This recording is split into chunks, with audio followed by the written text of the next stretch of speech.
So ayun mga kayo, kagaya ko rin ba kayo na namroblema dito sa mga daga? Ayan, dito sa bahay mga kayo sobrang daming daga at nakakapinsala na ho kasi talaga. Katulad niyan mga kayo, ayan o, nginat-ngat ho yan ng daga.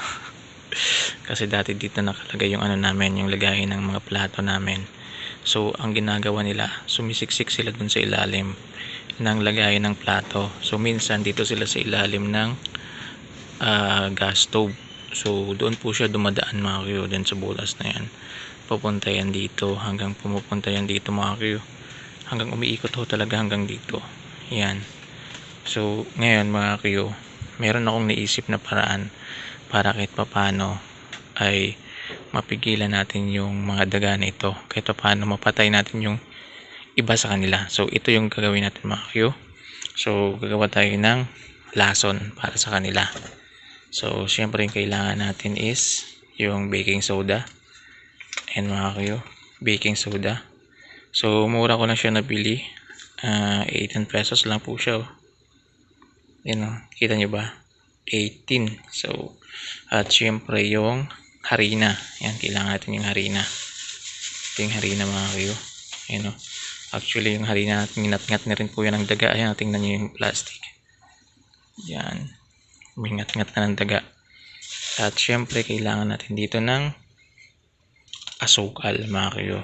Yan, asukal. So kung puti pwede rin, pula pwede rin. So ngayon yung gagawin natin, imimix lang po natin yan para magmix yung tatlo na yan. Then maya ilagay natin sa mga gilid-gilid. So syempre hindi tayo maglalagay ng kaunti lang. So dalawang lagayin lang tayo mga kayo. Dito at saka dito natin ilagay, dito lang natin ilagay at saka dito. So ito na itong mga hindi ko na ginagamit, yan takip lang yan ng ice cream. Then ito hindi na rin po ito ginagamit. So ito yung ginagamit ko para sa kainan ng aso namin. So kinuha ko lang muna at hinugasan ko. Yan. So start na natin yung paggawa ng lason dito sa daga.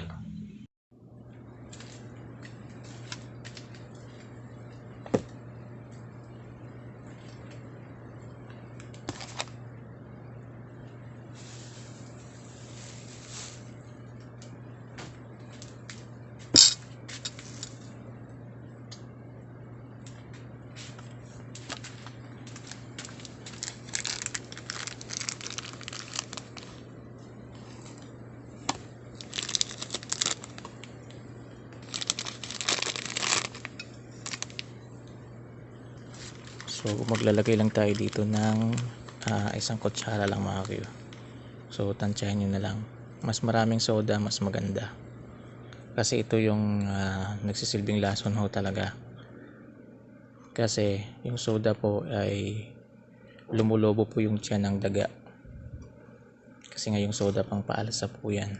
Nilalagay ho natin yan sa mga paggawa ng tinapay. Yan kaya. So yung mangyayari daw dyan is lulubo yung tiyan ng daga. Hanggang hindi niya na kaya, ayun, mamamatay na. Ayan. So ganun lang mga ka-Q. Then lagyan natin ng asukal. Yan. Katamtaman lang yung asukal natin. Ilagay natin, huwag masyadong marami. Pang patamis lang po yan para mas ganahan yung mga daga. Yan, kasi mahilig yung daga sa matamis. Hindi ba? Then next natin ay yung harina. Okay. Yung harina kahit isang kutsara lang din. Yan, yung harina. So lagay natin dito. Yan. Tagdagan natin ng kaunti. Alright, okay na yan. Tingnan nyo naman mga kayo, minat-ngat na. Sobrang daming daga talaga dito mga kayo. Tapos ang lalaki pa. Yung kulay itim na daga, alam mo yun? Yung kapag nakita mo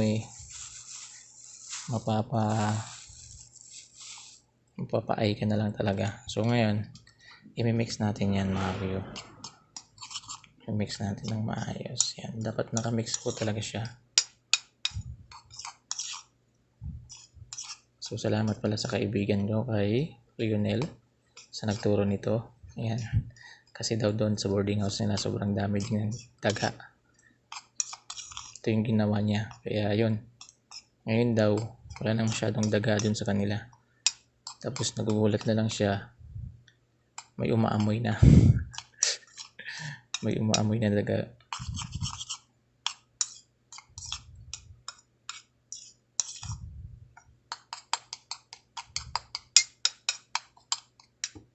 Okay na yan mga Q. Then nakuha lang tayo dito ng mga kalahati. Ilagay natin sa takip ng ice cream kanina.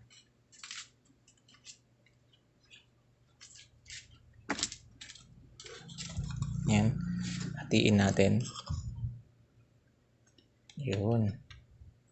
Sarap niyan. Akala talaga ng daga ano niya eh. Dessert. Yan. Alright, okay na mga Q. Then ngayon ilalagay na natin sa mga gilid-gilid.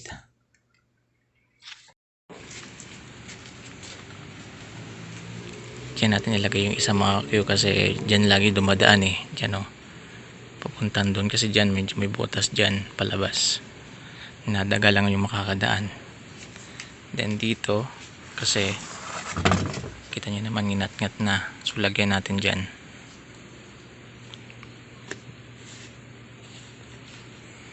Ayan.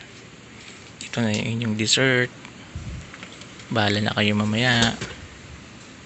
Ayan, lagyan natin dyan. Para pag dumaan sa dyan, makikita niya. So, ayun. Sana kahit paano ay may natutunan kayo sa vlog natin ngayon. So, ito ay tips na naman para kahit paano may magamit din kayo sa inyo kapag maraming daga sa mga bahay ninyo mga kayo. Sana mag-work. Hindi ba? So, yun.